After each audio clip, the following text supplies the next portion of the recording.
you scared to drive in Ireland? If so, then this video is for you. Hey all, Dionne here, and I'm here to give you tips and tricks on how to drive in Ireland. I just got back from a trip to Ireland for the first time where I rented a car, and I was completely scared. I had anxiety. I wasn't for sure I wanted to do it because you have the driving on the left side of the road and you're on the left side of the car, as well as the very, very small roads. But I survived. I also did not have any damage to my rental car, which I'm quite proud of. So here we go, tips and tricks. Number one tip is to just go slow, especially at the beginning. Luckily for us, we landed at 5 a.m. in Dublin, their time, on a Saturday morning. So not only did we miss rush hour, but we got there where there was hardly anybody on the streets. And what we did was I rented the car in Dublin and we immediately got on the major motorway headed to Galway. So it was fairly easy to get used to because once we got out of Dublin, which wasn't too bad, it was a straight road for most of the way, so it wasn't scary at all. In Ireland, you have three types of roads. You have the M roads, which are the motorways. Those are the major highways comparable to the interstate highways here in the United States. Those are relatively new and they are well maintained and they are also wide. Most of them are double laned. The next type of road is inroads. Inroads is a step down from the M roads. They are usually at least 2 lanes, sometimes more. They're also well maintained, but they are a little narrower. And then the last type of road is the R road, and the R roads are the ones that are going to scare you. They are somewhere between 1 lane up to 2 lanes. They're the backcountry roads through the countryside. Some of them are well maintained, some are not. So those are the 3 types of roads to be aware of when you're driving in Ireland. Tip number 2 for driving in Ireland is to always think about the left. If you remember that you are turning into the left lanes, stay on the left. The roundabouts also aren't as scary as you may think. There are a lot of roundabouts. They use roundabouts pretty much everywhere instead of stop lights. The main thing about roundabouts is that you're going to have to look to your right because you are merging into the left when you're driving. Tip number 3 that I utilize a lot when I was in Ireland, especially on the R roads, is you want to hug the white line. And even if there's nobody coming and you can see ahead, drive on the white line. The thing with the R roads and most of the roads in Ireland is that there are no medians. So you have your lanes, and then usually on the left-hand side, there is a wall. So a stone wall. So when you're driving, you have to be really, really careful not to hit the wall. That's how you can lose a mirror and get damage as well. And then on your right-hand side, you have the cars coming at you. So what saved me is just drive as close to the white line as possible. Stay away from the walls as much as possible. Tip number 4 when driving in Ireland is to let the other car have the right of way, especially if you don't know what you're doing. Hopefully, the other car is a local and they know what they're doing. If they're speeding by you, because a lot of the speed limits, even on our roads, are like 80 kilometers per hour. I mean, I can tell you right now, I was going like 40 to 60, never 80. If they're going by that fast, they know what they're doing. So give them the right of way. And if you meet a car coming towards you and there's only 1 lane, you pull over and let them pass because they are more likely to know what they're doing. Tip number 5, and this was me personally, is do not drive in Dublin. I did not drive in Dublin. I only drove in the countryside. What we did is from our hotel, we got an Uber to the center of the city and then just walked everywhere from there and then Ubered back. So when we were there in the summer of 2024, there was road construction everywhere. I'm talking every road had road construction. And even in the Uber, I mean, there are like literally inches between him and the buses and the cars. I just did not feel comfortable at all driving in Dublin traffic. The roads were like stressful enough, but Dublin was just a whole nother level. I already said this, but I'm going to emphasize it again, is just to go slow, especially when you're on the R roads and you only have 1 lane, maybe 1.5 lanes.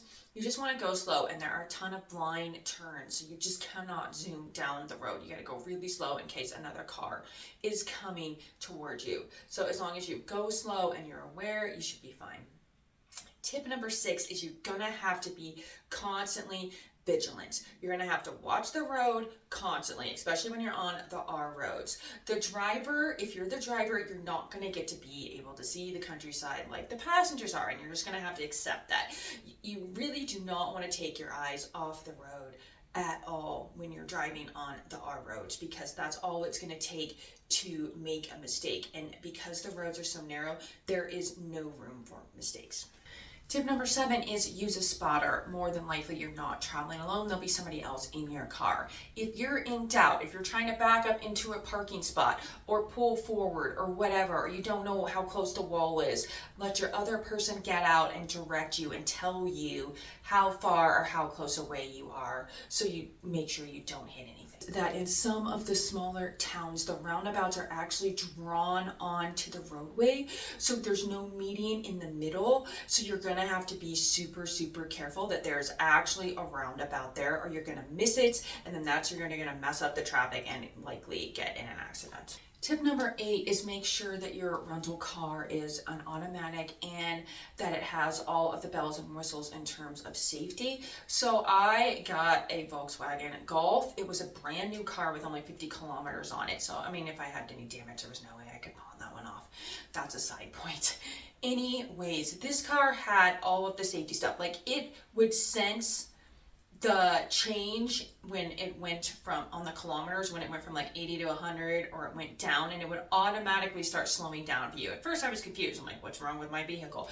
But it was like a safety thing. It's helpful. It's annoying a little bit, especially when you're used to driving yourself, but it is helpful. You'll be like, oh, why is my car slowing down? Odds are you're coming up to like an intersection or a town, so that can be super helpful. What is the speed limit on this road? Oh, it says 100. Also, make sure you have your lane stuff engaged. Most of them have backup cameras and all of that. So just make sure that you get a car that will help you as you're driving. Tip number 9, if you can, is have a spotter sit behind you, and then the person to your left, I guess, sit there. That will help you in terms of driving. So you have somebody that can watch this side of the car and the other side of the car while you're driving. Tip number 10 is have somebody else run your GPS for you and tell you what is coming up, how far away, when the next turn is. It will make a world of difference. Okay, what is the directions? I'm just going straight. There's a round.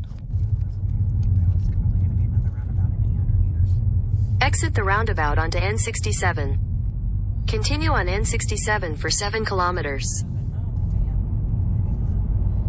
We did not use the GPS that was in the car, although it came for free. We just used Google Maps, and it worked really well. We are familiar with it. We know what it does. That's the reason we went with Google Maps. Now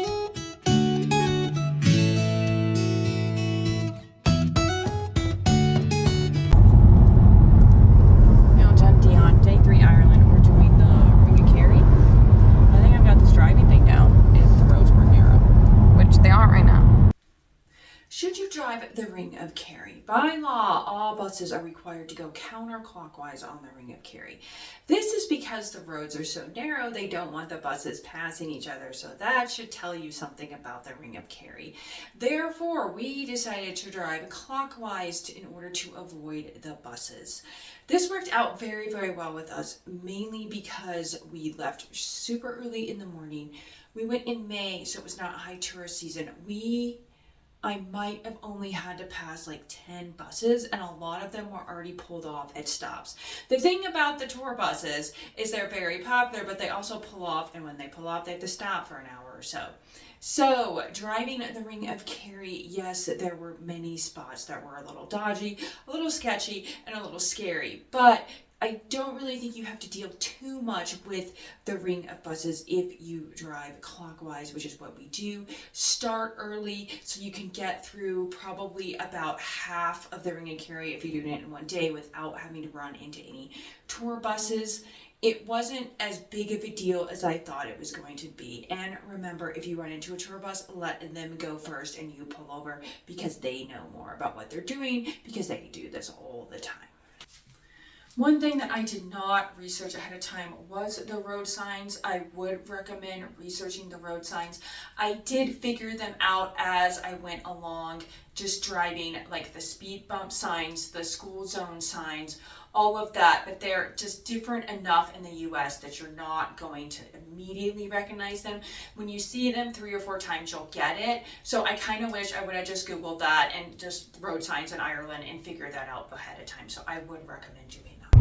So what I've learned driving in Ireland for the first, how many hours we've been driving? Like 14. 14 hours is that if the car is bigger than you, they have the right of way and you just pull over. Okay, that's all I got. Pro tip number 1. Okay. Another important thing you should know about driving in Ireland that is really, really cool, and I wish we had more of this in the United States, is that the roads are marked. There are arrows that tell you what direction to go. When you come up to a roundabout, there's arrows that tell you if it's going to go straight, to turn. It is super, super nice. So it's validation and verification that you are indeed going in the right direction.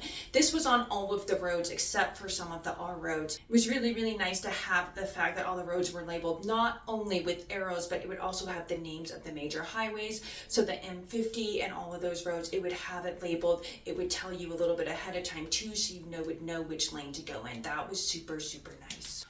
About day 2, I concluded of driving in Ireland that what makes Ireland stressful driving is not driving on the left side of the road. I felt totally comfortable doing that after a couple of days. What makes Ireland stressful driving is the small, exceedingly small, narrow roads that you have to drive on. And every time we got on an R road that was one lane, I was just like petrified, because I was like, oh God, because if you meet somebody, I don't know what to do, and sometimes there's nowhere to pull over. So luckily, by the grace of God, we did not meet anybody in those spots. On those roads, either we didn't meet anybody or there would be a pull-off. And there are pull-offs occasionally here and there. There's also driveways that you can pull into people's driveways. If you meet a car, they're helpful. Sometimes you can pull off into the brush as well, and there's no stone wall. So that was helpful. But you'll get used to driving on the left side of the road pretty quickly. It is the fact that you're driving on these small, narrow roads that will impact you the most. When deciding if you are going to rent a car in Ireland, the insurance can be a bit overwhelming. When you go online, they'll tell you a ton of different stuff, what to buy, what not to buy. We did our research. We were totally prepared with all of that. We go into our car rental, and basically we chose the middle of the road plan that covered roadside assistance and had a low enough deductible. So I felt comfortable, like if something would happen, that they would come and help us. So it had the roadside assistance. It's a little bit more expensive, not a lot, but I would recommend upgrading that. It just gives you the peace of mind that you're going to need due to the stress of the situation when you're driving in Ireland. My final thoughts on driving is that I knew it was going to be super stressful going into this. It was most definitely a stressful trip driving because you are unfamiliar with the road signs, which are interesting and different, so you'll have to learn those as you go along.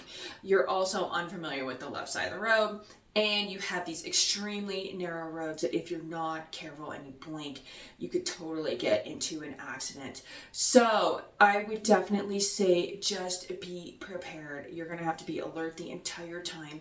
It is stressful. I'm not going to lie about that. I was stressed most of the time I was driving.